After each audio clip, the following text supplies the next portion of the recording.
ಕಾಡಿನಲ್ಲಿ ಹೇಗಿದ್ದಾರೆ? ಪಾಂಡವರು ಬಹಳ ಬಳಲಿದ್ದಾರೆ.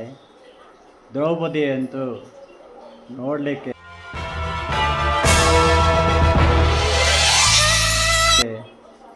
ಬಹಳ ಸ್ವರ್ಗ ಹೋಗಿದ್ದಾಳೆ. ಇಲ್ಲಿ ಮಹಾರಾಣಿ ಆಗಿದ್ದವಳು ಇಂದ್ರಪ್ರಸ್ಥದಲ್ಲಿ ಅಲ್ಲೇ ಆಗಿದ್ದಾಳೆ ಎಂಬ ಮಾತನ್ನು ಒಬ್ಬ ಬ್ರಾಹ್ಮಣ ತಂದೆ ಹೇಳಿದಾಗ ಅದನ್ನು ನೋಡಿ ಬಂದಿದ್ದ ಆ ಬ್ರಾಹ್ಮಣ ಹೇಳಿದಾಗ ಶಕುನಿ ಕುಚೇಷ್ಟ ಮಾಡ್ತಾನೆ. ಈಗ ಅಂತಃಪುರ ಸ್ತ್ರೀಯರೊಂದಿಗೆ ಅಲ್ಲಿ ಹೋಗಿ ನಿನ್ನ ವೈಭವ ಮೆರೆಯಬೇಕಯ್ಯ ಅಂತ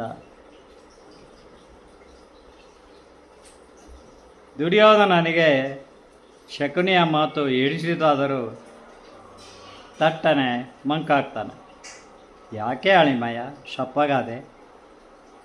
ನನ್ನ ಮಾತು ಹಿಡಿದಲಿಲ್ಲವೇ ಮಾವಯ್ಯ? ನೀನೇನೋ ಪಾಂಡವರು ನಮ್ಮ ಅಷ್ಟೈಶ್ವರ್ಯ ಅಧಿಕಾರದ ವೈಭವವನ್ನು ನೋಡಲೆಂದೇ ಅವರಲ್ಲಿಗೆ ಹೋಗೋಣವೆಂದೆ. ಆದರೆ ಅಪ್ಪ ಧೃತರಾಷ್ಟ್ರನಿಗೆ ತಾನು ಕುರುಳನೆಂಬ ಪಾಪ ಪ್ರಜ್ಞೆ. ಅವನ ಪಾಂಡವರು ಧರ್ಮಾತ್ಮರು, ಅವರ ಹೊಟ್ಟೆ ಉರಿಸಬೇಡುವ, ನಮಗೆ ಒಳ್ಳೆಯದಾಗಲ್ವೆಂದೇ ಅಲ್ಲಿಗೆ ಹೋಗಲು ಒಪ್ಪಿಗೆ ಕೊಡುವುದಿಲ್ಲ. ಅಜ್ಜ ಭೀಷ್ಮ ವಿದುರ ದ್ರೋಣರಿಗೆ ತಿಳಿದರೆ ಅವರು ಪಾಂಡವರನ್ನು ನೋಡಲು ನಾವು ಹೋಗುವುದು ಬೇಡವೆಂದೇ ರಾಗ ಹಾಡುತ್ತಾರೆ ದುರ್ಯೋಧನನೆಂದಾಗ. ಹಾಗಾದರೆ ನಾವು ಧೃತರಾಷ್ಟ್ರನನ್ನು ಒಪ್ಪಿಸುವುದಕ್ಕಾಗಿ ಏನಾದರೂ ಉಪಾಯ ಮಾಡಬೇಕಯ್ಯ ಎಂದೇ ಶಕುನಿಯು ರಾಗವೆಳೆದಿದ್ದಾನೆ.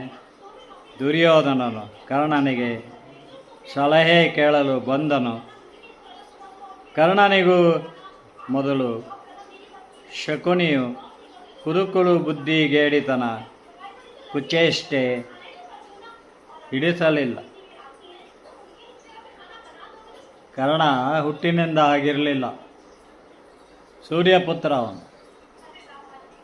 ಅವನಿಗೂ ಕೂಡ ಶಕುನಿಯ ಚಿತಾವಣೆ ಇದು.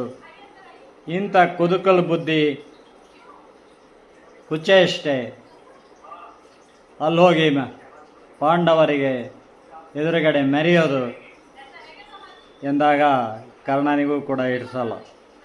ಅವನು ತನ್ನೊಳಗೆ ಪಾಂಡವರ ಮೇಲೆ ದುರ್ಯೋಧನನ ಎಣೆಯಿಲ್ಲದ ದೌರ್ಜನ್ಯಕ್ಕೆ ದಾಯಾದಿ ದಳ್ಳೂರಿಗೆ ಬೇಸತ್ತವನೇ. ದುರ್ಯೋಧನ ಸಂಶಯಾತ್ಮ. ಪಾಂಡವರು ಪಾಂಡುವಿಗೆ ಹುಟ್ಟಿದವರು ಎಂಬುದನ್ನು ಅವನು ಅಲ್ಲಗೆಳೆಯುತ್ತಾನೆ. ಅವನ ಕೊನೆ ಇಲ್ಲದ ದೌರ್ಜನ್ಯಕ್ಕೆ ದಾಯಾದಿ ದಳ್ಳೂರಿಗೆ ಬೇಸತ್ತವನೇ. ಕರ್ಣ ದುರ್ಯೋಧನನು ಕಾಡಿನಲ್ಲಿರುವ ಪಾಂಡವರೆದುರಿಗೆ ಹೋಗಿ ತನ್ನ ಅಧಿಕಾರ ಅಂತಸ್ತಿನ ಆಟಾಟೋಪಗಳ ಮೆರೆಯುವುದು ವಿಹಿತವಿಲ್ಲವೆಂದೇ ಹೇಳಬೇಕೆನಿಸಿತು ಕರ್ಣನಿಗೆ. ಹಾಗೆ ಬುದ್ಧಿವಾದ ಹೇಳಿಯೂ ಏನೂ ಪ್ರಯೋಜನವಿಲ್ಲ.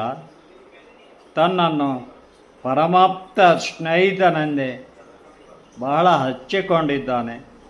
ಅವನಿಗೆ ಯಾವುದು ಖುಷಿ ಕೊಡುವುದೋ ಅದನ್ನು ಹೇಳಿದರೆ ಮಾತ್ರ ತನಗೂ ಇಲ್ಲಿ ಈ ಅರಮನೆಯಲ್ಲಿ ಅಂಗದೇಶಕ್ಕೆ ಹೋಗದ ನನ್ನನ್ನು ಇಲ್ಲೇ ಇಟ್ಟುಕೊಂಡಿರುವ ಈ ಅರಮನೆಯಲ್ಲಿ ನನಗೂ ಖುಷಿ ಇರುತ್ತದೆ, ಸಮಾಧಾನವಿರುತ್ತದೆ.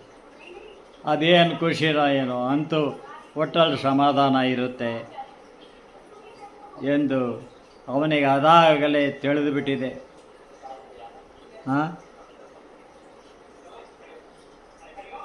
ಹಾಗಾಗಿ ದುರ್ಯೋಧನನ ವಿರುದ್ಧ ಮಾತಾಡಿ ಏನೂ ಪ್ರಯೋಜನ ಇಲ್ಲ.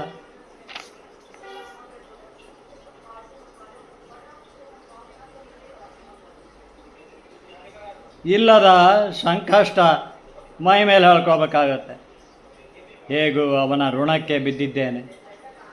ತನ್ನ ಸಾಕು ತಂದೆ ಅಧಿರಥನು ಸಾರಥಿಯಾಗಿದ್ದವನು, ಈಗ ಅವನಿಗೆ ಪ್ರಮೋಷನ್ನು.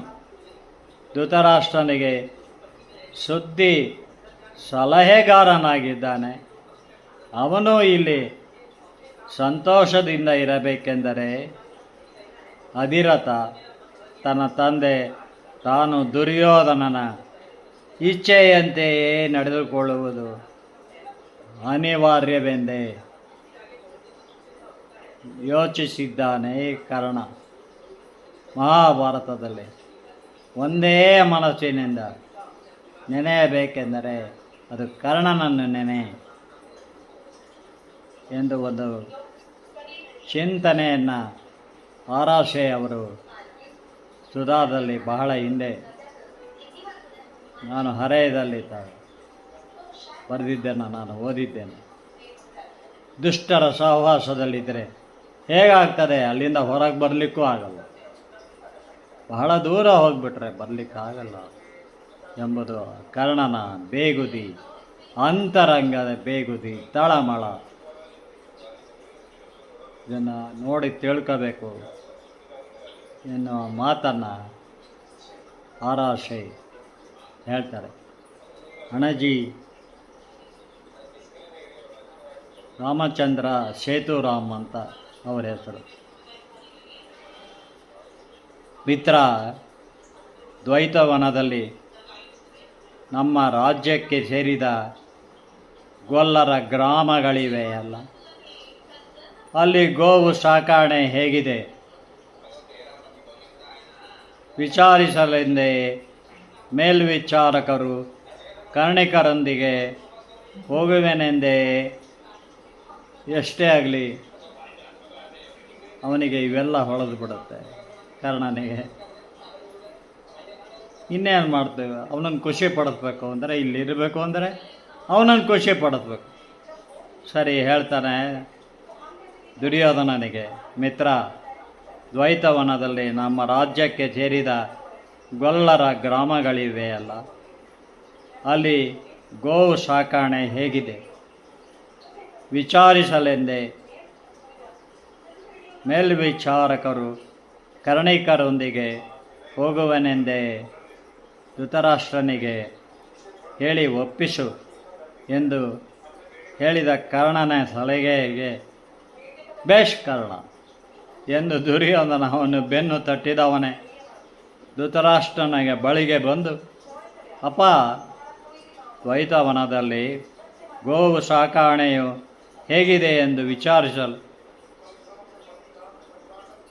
ಮೇಲ್ವಿಚಾರಕರು ಕರ್ಣಿಕರೊಂದಿಗೆ ಸೇನೆಯ ದಂಡಿನೊಂದಿಗೆ ಹೋಗಬೇಕೆಂದಿದ್ದೇನೆ ಎಂದಿದ್ದಾನೆ. ಮಗು ದುರ್ಯೋಧನ, ದ್ವೈತವನದ ಪಕ್ಕ ಗೊಲ್ಲರ ಗ್ರಾಮಗಳ ಹತ್ತಿರದಲ್ಲೇ ಪಾಂಡವರಿದ್ದಾರಂತೆ.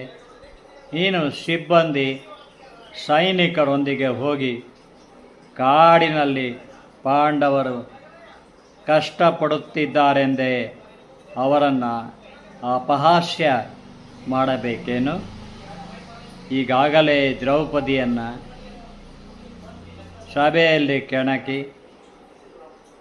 ಮಾಡಬಾರದ ಕೆಲಸ ಮಾಡಿದ್ದೀಯೇ. ಅವಳು ಅಗ್ನಿಗೆ ಜ್ವಾಲಾಮಾಲಿನಿಯೇ. ಅವಳಿಗೆ ಹೋಗಿ ಸೈಂಧವನು ಅವಳು ಕುಟೀರದಲ್ಲಿ ಒಬ್ಬಳೇ ಇದ್ದಾಗ ಹೋಗಿ ಸೈಂಧವನು, ನಮ್ಮ ಜಯದ್ರಥ ಸೈಂಧವ ಹೋಗಿ ಅಲ್ಲಿ ಅವಳನ್ನು ಬಲಾತ್ಕರಿಸಿ ಭೀಮನಿಂದ ಹೀನಾಯವಾಗಿ ಅವಮಾನಿತನಾಗಿ ಬಂದಿದ್ದಾನೆ ದುರ್ಯೋಧನ.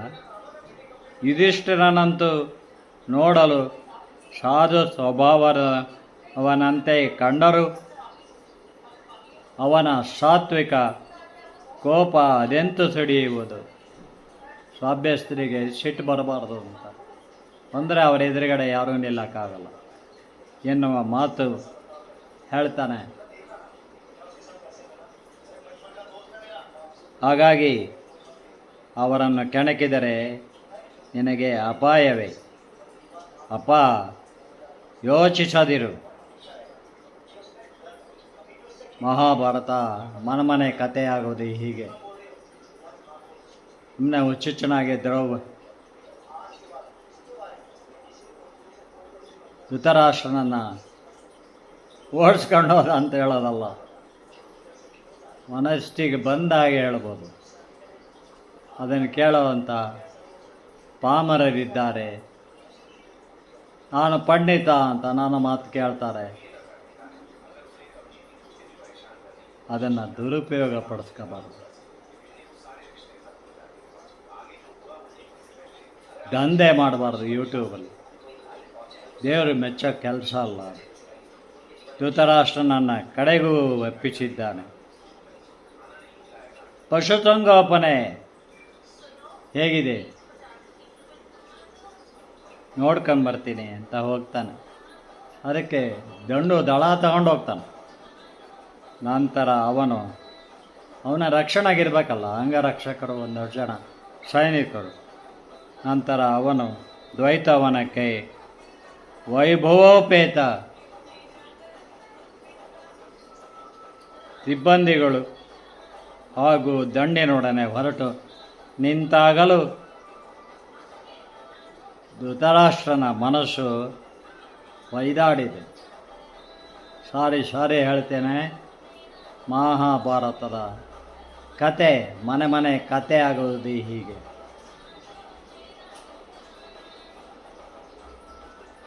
ಒಬ್ಬ ತಂದೆ ಹೇಗಿದ್ದ, ಇವನನ್ನು ಕುಲದಿಂದ ಹೊರಗಿಡು ಅಂತ ವಿದುರ ಹೇಳಿದಾಗ, ಮೂಗಲ್ಲಿ ಶಿಂಬಳ ಇದೆ ಅಂತ ಮೂಗನ್ನೇ ಕಟ್ ಮಾಡ್ಕೊಳ್ಳೋಕ್ಕಾಗತ್ತಾ ಅಂತ. ಇದು ಮೂಗಿನ ವಿಷಯ ಅಲ್ಲ ಮಹಾರಾಜ, ಒಂದು ರಾಜ್ಯದ ವಿಷಯ, ಒಂದು ಕುಲದ ವಿಷಯ, ಒಂದು ಮಹಾರಾಜ್ಯ. ಹಸ್ತಿನಾಪುರ ಎಂದರೆ ಸಾಮ್ರಾಜ್ಯದ ವಿಷಯ ಎಂತ ದುರ್ಯೋಧನಿಗೆ ವಿದುರ ಹೇಳ್ತಾನೆ. ಆದರೂ ಅದನ್ನು ಕೇಳಿ ಅಂದೇ ಅವನ ಮನಸ್ಸು ಒಯ್ದಾಡುತ್ತಲೇ ಇರುತ್ತದೆ ಯಾವಾಗಲೂ. ಧೃತರಾಷ್ಟ್ರನ ಮನಸ್ಸು ಈಗಲೂ ಮತ್ತೆ ಹೊಯ್ದಾಡಿದೆ. ಮಗು ದುರ್ಯೋಧನ, ಯೋಚಿಸು. ನಿಷ್ಠಾವಂತ ಸೇವಕರನ್ನು ಕಳುಹಿಸಿ ಗೋಸಾಕಾಣೆ ಸಂರಕ್ಷಣೆ ಹೇಗಿದೆ ಎಂದು ತಿಳಿಯುವುದೇ ಕ್ಷೇಮಕರ. ಸೇನಾಪಡೆಯೊಂದಿಗೆ ಹೋಗುವುದೇಕೆ ನೀನು? ಅಲ್ಲಿ ಗ್ರಾಮಗಳ ಜನರು ಗಾಬರಿ ಬೀಳುತ್ತಾರೆ. ದೊಡ್ಡ ಗಲಭೆ ಆದೀತು. ಧೃತರಾಷ್ಟ್ರನ ದನಿ ನಡುಗಿದೆ.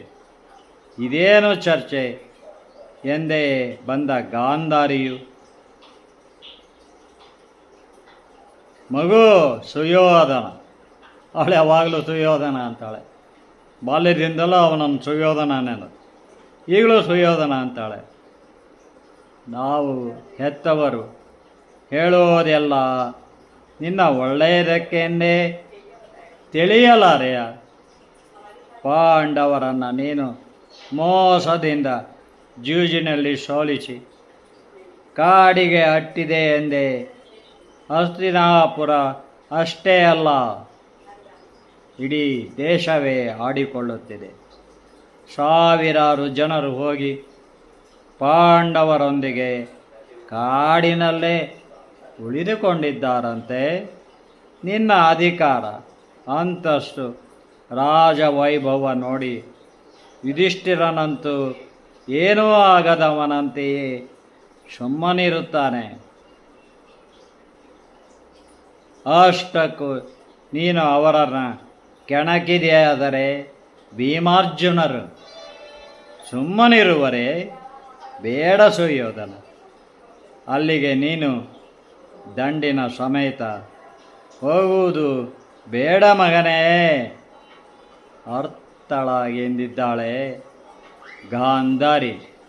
ಅಷ್ಟರಲ್ಲಿ ಬಂದ ಭಾನುಮತಿಯು ಅಂದು ಸಭೆಯಲ್ಲಿ ನಡೆದ ದ್ರೌಪದಿಯ ದಾರುಣಾವಸ್ಥೆ ಕೇಳಿ ನಾವು ಹೆಂಗಸರಾಗಿ ಮರುಗಿದ್ದೇವೆ ಆರ್ಯ. ದುರ್ಯೋಧನನಿಗೆ ಅವಳು ಹೇಳ್ತಾ ಇದ್ದಾಳೆ, ಅರಮನೆಯ ಸುಖದ ಸುಪ್ಪತ್ತಿಗೆಯಲ್ಲಿ ಇರಬೇಕಾದ ಪಾಂಡವರು ದ್ರೌಪದಿಯೊಂದಿಗೆ ಅವಳು ಮಹಾರಾಣಿಯಾಗಿ ಇರಬೇಕಾಗಿತ್ತು. ಈಗ ಕಾಡಿನಲ್ಲಿ ಅವಳು ಸಂತ ಸಂಸಾರಿಣಿಯಾಗಿದ್ದಾಳೆ. ಪಾಂಡವರು ಸಂತರಂತೆ ಇದ್ದಾರೆ ಎಂಬುದನ್ನು ನಾವು ಕೇಳಿದ್ದೇವೆ ಅಲ್ಲವೇ? ನೀವು ವೈಭವೋಪೇತರಾಗಿ ದಾಂಡಿನೊಂದಿಗೆ ಹೋಗಿ ಅವರನ್ನು ಕೆಣಕುವುದು ಬೇಡವೇ ಬೇಡ ಎಂದೇ ಭಾನುಮತಿ ಹೇಳಲು ಅಂತಃಪುರ ಸಖಿಯರು ಬರಲು ಒಪ್ಪದೇ ಇದ್ದಾರೆ. ವಿಷಯ ತಿಳಿದ ಭೀಷ್ಮನು ದುರ್ಯೋಧನ ಪಾಂಡವರನ್ನು ಕಾಪಡದಿಂದ ಸೋಲಿಸಿ ಕಾಡಿಗೆ ಅಟ್ಟಿದರು. ನಿನಗಿನ್ನು ಸಮಾಧಾನವಾಗಿಲ್ಲವೇ? ಈಗಲೂ ನೀನು ಅಲ್ಲಿಗೆ ಹೋಗಿ ಅವರನ್ನು ರೇಗಿಸಿ ವಿಗಡ ವಿಕ್ರಮ ಸಾಧಿಸಬೇಕೇನೋ? ಅಯ್ಯ, ಪಾಂಡವರ ಮೇಲೆ ವೃತ ದಾಯಾದಿ ದ್ವೇಷ ಸಾಧಿಸಬೇಡವೋ ಎಂದೇ ಪಿತಾಮಹ ಭೀಷ್ಮ ಮತ್ತೆ ಎಚ್ಚರಿಸಿದ್ದಾನೆ.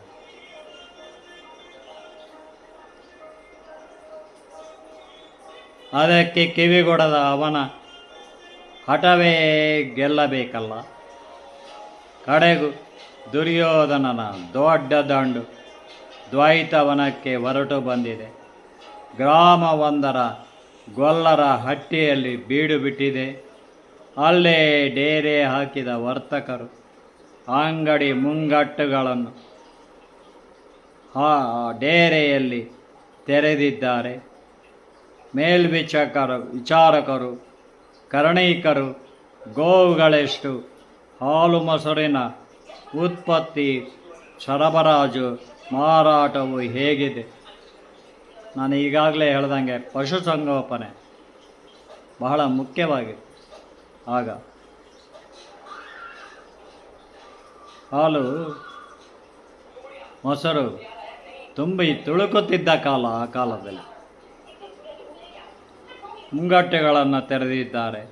ಮೇಲ್ವಿಚಾರಕರು ಕರಣೀಕರು ಗೋವುಗಳೆಷ್ಟಿವೆ, ಹಾಲು ಮೊಸರಿನ ಉತ್ಪತ್ತಿ, ಸರಬರಾಜು, ಮಾರಾಟವು ಹೇಗಿದೆ, ರೈತರ ಉಳುಮೆ, ಎತ್ತುಗಳೆಷ್ಟು ಅವರಿಗೆ ಲೆಕ್ಕ ಹಾಕಿದ್ದಾರೆ. ಪಶುವೈದ್ಯರು ಅವುಗಳ ಆರೋಗ್ಯ ತಪಾಸಣೆ ನಡೆಸಿದ್ದಾರೆ. ಗೋ ಸಾಕಣೆ ಮಾಡುವ ಗೋಪಾಲಕರಿಗೆ, ಬಟ್ಟೆ ಬರೆ ನೇಕಾರರಿಗೆ, ಮಡಿಕೆ ಕುಡಿಕೆಗಳ ಮಾಡುವ ಕುಂಬಾರರಿಗೆ ಅಗತ್ಯ ಸೌಕರ್ಯಗಳ ಕಲ್ಪಿಸಲು ದುರ್ಯೋಧನ ಚರ್ಚಿಸಿದ್ದಾನೆ. ದುಶ್ಯಾಸನನಿಗೂ ಹೇಳಿ ಅವರಿಗೆ ಸೂಕ್ತ ನೆರವಿನ ಭರವಸೆ ಕೊಟ್ಟಿದ್ದಾನೆ. ಆ ದಿನ ರಾತ್ರಿ ದುರ್ಯೋಧನನ ರಸಿಕತೆಯನ್ನರಿತ ವೇಶ್ಯೆಯರು ನಿರ್ಭೀತಿಯಿಂದ ಜನರೊಂದಿಗೆ ಬೆರೆತಿದ್ದಾರೆ. ಆ ದಿನ ರಾತ್ರಿ ದುರ್ಯೋಧನನ ರಸಿಕತೆಯನ್ನರಿತ ವೇಶ್ಯೆಯರು ನಿರ್ಭೀತಿಯಿಂದ ಜನರೊಂದಿಗೆ ಬೆರೆತಿದ್ದಾರೆ. ತಡರಾತ್ರಿಯವರೆಗೂ ಗ್ರಾಮೀಣ ಕಲಾವಿದರು ಸಂಗೀತ ನಾಟ್ಯ ಕಲೆಗಳನ್ನು ಪ್ರದರ್ಶಿಸಿ ಜನರನ್ನು ರಂಜಿಸಿದ್ದಾರೆ. ದುರ್ಯೋಧನನು ಅದನ್ನು ಕಂಡು ಕಲಾವಿದರಿಗೆ ಹೊನ್ನಿನ ತೈಲಿಗಳು ಕೊಟ್ಟು ಸಂತೋಷಪಡಿಸಿದ್ದಾನೆ. ಪ್ರಾಮಾಣಿಕರಾದವರು ಅರೆ ಮನಸ್ಸಿನಿಂದಲೇ ಅದನ್ನು ತೆಗೆದುಕೊಂಡವರೆಲ್ಲ ಅವನ ನಾಟಕೀಯತೆ ದುರಾಡಳಿತಕ್ಕೆ ಒಳಗೊಳಗೆ ಇರಿಸಿಕೊಂಡಿದ್ದಾರೆ. ಸಜ್ಜನರು ಆನಂತರ ದುರ್ಯೋಧನನು ಶಕುನಿ ದುಶ್ಯಾಸನ ಕರ್ಣರೊಡನೆ ರಾತ್ರಿ ಊಟಕ್ಕೆ ಕುಳಿತು ಅವರತ್ತ ಮೀಸೆಯ ತುದಿಯಲ್ಲಿ ಗೆಲುವಿನ ನಗೆ ಬೀರಿದ್ದಾನೆ ದುರ್ಯೋಧನ. ಮುಂದಿನ ಕಥಾಭಾಗವನ್ನು ಇನ್ನೊಂದು ವಿಡಿಯೋದಲ್ಲಿ ಹೇಳ್ತೇನೆ.